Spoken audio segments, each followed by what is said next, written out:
السلام علیکم ورحمۃ اللہ وبرکاتہ۔ بسم اللہ الرحمن الرحیم۔ واضح ہے کہ نبی کریم صلی اللہ تعالیٰ علیہ وسلم نے اپنی دونوں صاحبزادیاں یک بعد دیگرے حضرت عثمان غنی رضی اللہ تعالیٰ عنہ کے نکاح میں دی تھیں، لیکن اس وقت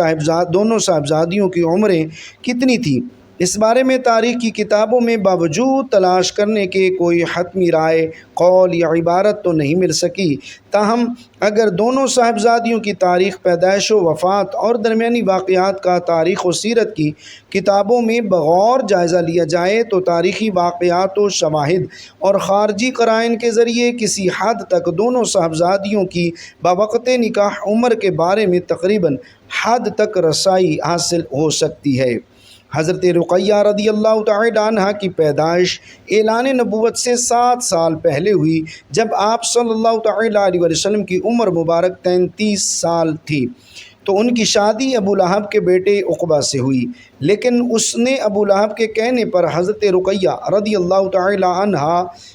کو طلاق دے دی۔ اس کے بعد ان کی شادی حضرت عثمان غنی رضی اللہ تعالی عنہ سے ہوئی، اور نبوت کے 5ویں سال دونوں میاں بیوی نے حبشہ کی طرف ہجرت کی، جہاں ان کے ہاں بیٹے کی ولادت ہوئی۔ لہٰذا 7 سال قبل از اعلان نبوت اور 3 یا 4 سال بعد از اعلان نبوت، جس سے یہی معلوم ہوتا ہے کہ آپ کی عمر تقریباً 10 یا 11 سال تھی۔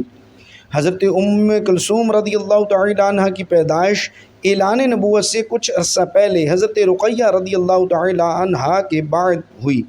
اس لیے آپ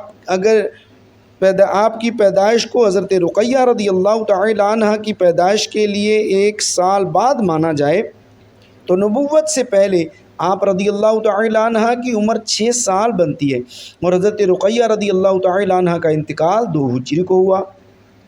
اور اہل تاریخ و سیرت کا اتفاق ہے کہ حضرت ام کلثوم رضی اللہ تعالی عنہ کا نکاح حضرت عثمان بن عفان رضی اللہ تعالی عنہ سے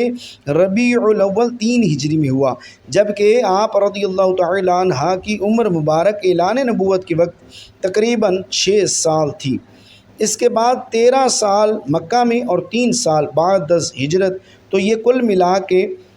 22 سال بنتے ہیں، جس سے یہی معلوم ہوتا ہے کہ آپ رضی اللہ تعالی عنہ کا نکاح جب حضرت عثمان غنی رضی اللہ تعالی عنہ سے ہوا تو اس وقت آپ رضی اللہ تعالی عنہ کی عمر تقریباً 22 سال تھی۔ آخر حضور صلی اللہ تعالی علیہ وسلم کی 2 بیٹیوں کو ایک ساتھ طلاق کیوں دے دی گئی؟ ناظرین، ایک باپ سارے غم برداشت کر سکتا ہے، لیکن جب اس کی جوان بیٹیوں پر کوئی مصیبت آ جائے، اس بوڑھے باپ کی کمر توڑ کر رکھ دیتی ہے۔ حضور صلی اللہ تعالی علیہ وسلم نے جب طائف کی وادی میں کافروں کے پتھر کھائے، تب بھی آپ صلی اللہ تعالی علیہ وسلم نے کسی کو بد دعا نہ دی۔ جنگ احد میں آپ صلی اللہ تعالی علیہ وسلم کو کافروں نے اوپر سے نیچے گرایا، تب بھی آپ صلی اللہ تعالی علیہ وسلم نے کسی کو بد دعا نہ دی۔ لیکن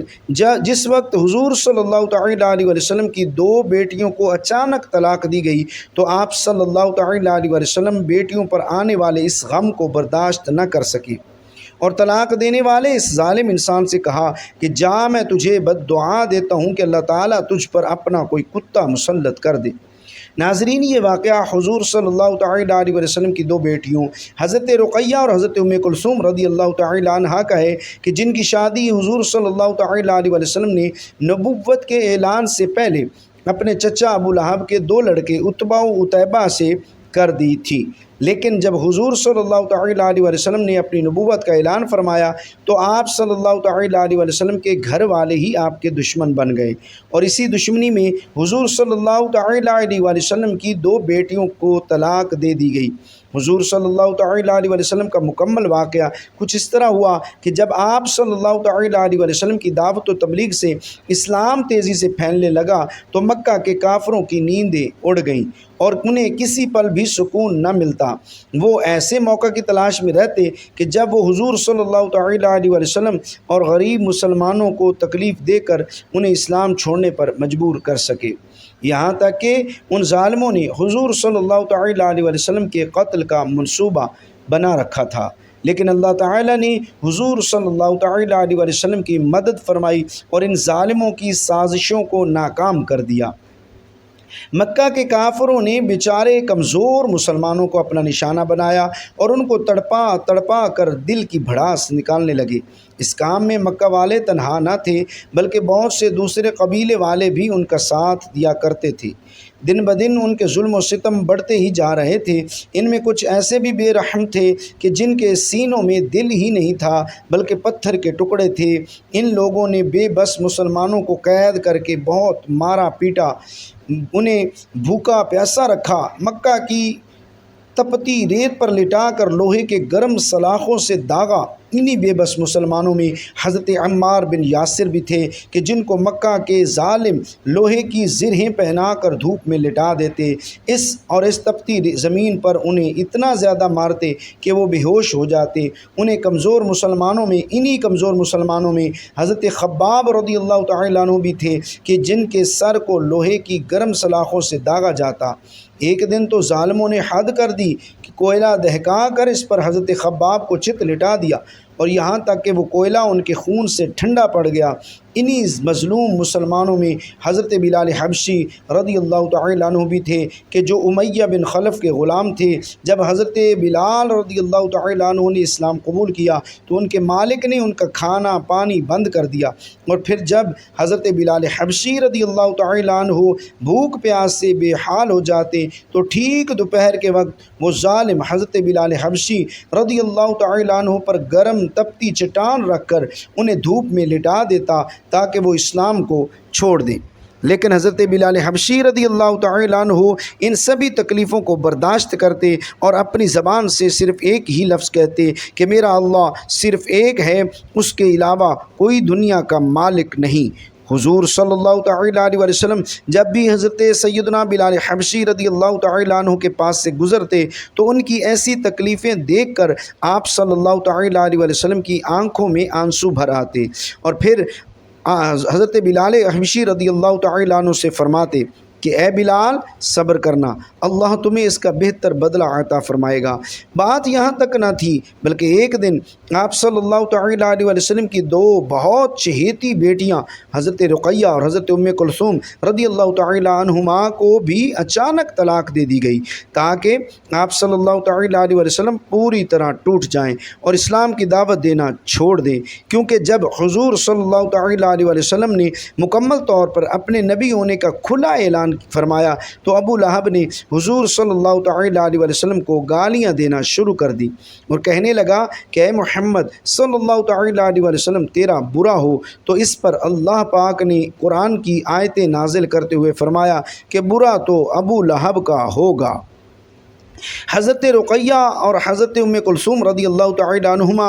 آپ صلی اللہ تعالیٰ علیہ وسلم کے بیچ کی دو بیٹیاں تھیں۔ یہ ابو لہب کے دو بیٹوں عقبہ و عتیبہ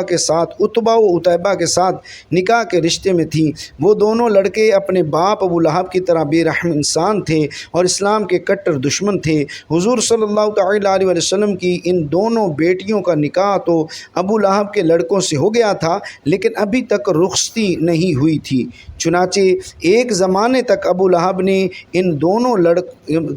کے ان دونوں لڑکوں نے حضور صلی اللہ تعالیٰ علیہ وسلم کی لڑکیوں کے ناک میں دم کیے رکھا اور کڑوی کڑوی باتوں سے ان کے دل چھیدتے رہے، لیکن بد نصیب ابو لہب کو اس سے بھی سکون نہ ملا اور آخر ایک دن اپنے لڑکوں سے کہنے لگا کہ اگر تم محمد صلی اللہ تعالیٰ علیہ وسلم کی لڑکیوں کو طلاق نہیں دو گے تو تم پر میرا گھر حرام ہے۔ باپ کے حکم پر یہ دونوں لڑکے حضور صلی اللہ علیہ وسلم کے پاس پہنچے۔ اس وقت آپ صلی اللہ تعالیٰ علیہ وسلم کعبہ شریف کے پاس بیٹھے ہوئے تھے کہ اچانک پیچھے سے جا کر ان دونوں لڑکوں نے حضور صلی اللہ تعالیٰ علیہ وسلم کو دھکا دیا اور پھر ایک نے آپ صلی اللہ علیہ وسلم کا گریبان پکڑ کر اتنی زور سے گھسیٹا کہ آپ صلی اللہ تعالیٰ علیہ وسلم کا گریبان پھٹ گیا، اور پھر عتبہ چیختے ہوئے کہنے لگا کہ اے محمد صلی اللہ تعالیٰ علیہ وسلم جا، آج سے ہم دونوں نے تیری دونوں لڑکیوں کو طلاق دے دی۔ جس وقت ان ظالموں نے حضور صلی اللہ تعالیٰ علیہ وسلم کی بیٹیوں کو طلاق دی تو آپ صلی اللہ علیہ وسلم کا دل ٹوٹ کر رہ گیا۔ جب طائف کی وادی میں آپ صلی اللہ تعالیٰ علیہ وسلم پر ظالموں نے پتھر برسائے تھے تب بھی آپ نے کسی کو بد دعا نہ دی تھی۔ جب جنگ احد کے موقع پر آپ صلی اللہ تعالیٰ علیہ وسلم اوپر سے نیچے گرے تھے تب بھی آپ نے کسی کو بد دعا نہ دی، لیکن جس وقت ابو لہب کے ان دونوں لڑکوں نے آ کر حضور صلی اللہ تعالیٰ علیہ وسلم کی بیٹیوں کو طلاق دی تو بیٹیوں پر یہ غم پڑنے والا، یہ غم آپ صلی اللہ تعالیٰ علیہ وسلم برداشت نہ کر سکے اور کہنے لگے، اے عتبہ جا، میں تم دونوں کو بد دعا دیتا ہوں کہ اللہ تم پر اپنا کوئی کتا مسلط کر دے۔ اور پھر حضور صلی اللہ تعالیٰ علیہ وسلم کی بد دعا کا اثر ہوا کہ ایک روز ابو لہب کا یہی لڑکا ایک قافلے کے ساتھ شام شہر کی طرف تجارت کے لیے جا رہا تھا تو رات میں ایک جگہ اچانک شیر آ گیا۔ اس نے قافلے کے سبھی لوگوں کو سونگھا لیکن کسی سے کچھ نہ بولا، لیکن جب عتبہ کے پاس پہنچا تو اسے سونگھتے ہی اس پر حملہ بول دیا اور چیر پھاڑ کر اس کے جسم کے ٹکڑے کر دیے۔ جب ابو لہب کے دونوں بیٹوں نے حضور صلی اللہ علیہ وسلم کی بیٹیوں کو طلاق دے دی تو آپ صلی اللہ تعالیٰ علیہ وسلم نے اپنی بڑی بیٹی کی شادی حضرت عثمان رضی اللہ تعالیٰ عنہ سے کر دی۔ لیکن کچھ دنوں بعد جب حضور صلی اللہ تعالیٰ علیہ وسلم کی اس بڑی بیٹی کی وفات ہوئی تو آپ صلی اللہ تعالیٰ علیہ وسلم نے اپنی دوسری بیٹی کی بھی شادی حضرت عثمان رضی اللہ تعالیٰ عنہ ہی سے کر دی۔ اس لیے حضرت عثمان بن عفان رضی اللہ تعالیٰ عنہ کو ذو النورین کہا جاتا ہے، یعنی دو نور والا۔ مطلب انہیں حضور صلی اللہ تعالیٰ علیہ وسلم کے گھرانے سے دو نور حاصل ہوئے۔ واقعہ کچھ اس طرح ہے کہ ایک مرتبہ ابو لہب کے بیٹے عتبہ نے نبی کریم صلی اللہ علیہ وسلم کی شان اقدس میں انتہا درجے کی گستاخی کرتے ہوئے غلط زبان استعمال کی، حتیٰ کہ یہ بدبخت آقائے دو جہاں نبی پاک صلی اللہ علیہ وسلم پر جھپٹ پڑا اور آپ صلی اللہ علیہ وسلم کے کرتہ مبارک کو پھاڑ ڈالا۔ عتبہ بن ابو لہب کی اس حرکت سے نبی کریم صلی اللہ علیہ وسلم کے قلب اطہر کو شدید صدمہ پہنچا اور آپ صلی اللہ تعالیٰ علیہ وسلم کی مبارک زبان سے یہ الفاظ ادا ہوئے، اے اللہ اپنے کتوں میں سے کسی کتے کو اس پر مسلط فرما دے۔ اللہ کے محبوب نبی کریم صلی اللہ تعالیٰ علیہ وسلم کی زبان مبارک سے ادا ہونے والا ہر لفظ پتھر پر لکیر کی مانند ہوتا ہے، یعنی کہ اللہ رب العزت اپنے محبوب نبی کریم صلی اللہ تعالیٰ علیہ وسلم کی بات کو ہر صورت پورا فرماتا ہے۔ اس بات سے مشرکین بھی اچھی طرح واقف تھے کہ آپ صلی اللہ تعالیٰ علیہ وسلم نے جو فرمایا ہے وہ پورا ہو کر رہے گا، لیکن ان کی عقلوں پر پردہ پڑا ہوا تھا۔ اگلے دن ابو لہب اور اس کا بیٹا عتبہ دونوں بدبخت تجارت کی غرض سے ایک قافلہ کے ساتھ شام کی طرف نکلے۔ سفر کرتے کرتے رات ہو گئی۔ قافلہ والے زرقاء کے مقام پر ایک راہب کے پاس رات گزارنے کے لیے ٹھہرے۔ راہب نے قافلے والوں کو پہلے ہی آگاہ کر دیا تھا کہ یہاں آس پاس جنگلی درندے بہت ہیں، اس لیے ہوشیار رہنا۔ یہ سن کر ابو لہب کو نبی کریم صلی اللہ تعالیٰ علیہ وسلم کی وہ بات یاد آ گئی اور اس نے قافلے والوں سے کہا کہ اے لوگو، محمد صلی اللہ تعالیٰ علیہ وسلم نے میرے بیٹے عتبہ کے لیے ہلاکت کی دعا کی ہے، اس لیے کسی درندے کے حملے کا مجھے یقین ہے۔ تم لوگ سارا سامان تجارت ایک جگہ اکٹھا کر کے اس کے اوپر عتبہ کا بستر لگا دو اور سب لوگ اس کے ارد گرد سو جاؤ تاکہ میرا بیٹا درندے کے حملے سے محفوظ رہے۔ چنانچہ قافلہ والوں نے عتبہ کی حفاظت کا پورا بندوبست کیا اور سب سو گئے۔ کچھ دیر بعد ایک شیر وہاں آن پہنچا، مگر اس نے کسی پر حملہ کرنے کی بجائے سوئے ہوئے لوگوں کو سونگھنا شروع کر دیا اور آگے بڑھتا رہا، مگر کسی کو ذرا برابر بھی خروش نہیں ماری، جس سے یہ لگتا ہے کہ یہ بھوکا نہیں ہے، ورنہ اتنے لوگوں میں سے کسی کو بھی چیر پھاڑ کر رکھ دیتا۔ یہ سب کو سونگھتا ہوا آخر اس بندے تک پہنچ گیا، لیکن اسے جس کی تلاش تھی اس کی بو اسے محسوس نہ ہوئی۔ یہ کچھ قدم آگے چلا گیا، لیکن پھر اچانک مڑا اور تجارتی سامان کی جانب آ کر رک گیا۔ اسی سامان کے اوپر وہ بدبخت اور گستاخ رسول صلی اللہ تعالیٰ علیہ وسلم سو رہا تھا۔ یہ جگہ کافی اونچی تھی اور اسی لیے اسے اونچا کیا گیا تھا تاکہ کوئی درندہ اتبا پر حملہ نہ کر سکے۔ یہ شیر نے تجارتی سامان پر چھلانگ لگا دی اور ابو لہب کے بیٹے اتبا کے بستر پر جا پہنچا۔ یہ شیر جو کچھ لمحے پہلے بالکل عام جانور کی طرح لگ رہا تھا، ابو لہب کے بیٹے اتبا کو دیکھتے ہی خون خوار لہجے میں دھاڑنے لگا اور پوری طاقت سے اتبا کے سر کو اپنے خون خوار نوکیلے دانتوں سے دبوچ لیا۔ سب قافلے والے بھی جاگ گئے تھے، مگر اس شیر کی دھاڑی اتنی غضبناک تھی کہ کوئی اس کے سامنے تک نہ آیا، اور ابو لہب اپنے بیٹے کو بچانے کی دہائی دیتا رہا۔ اس شیر نے حیران کن طور پر اتبا کا نہ خون پیا اور نہ ہی گوشت نوچ کر کھایا۔ شیر نے صرف اتبا کے سر کو اس قدر بری طرح چبایا کہ دیکھنے والوں کے ہوش اڑ گئے اور اتبا تڑپ تڑپ کر واصل جہنم ہو گیا۔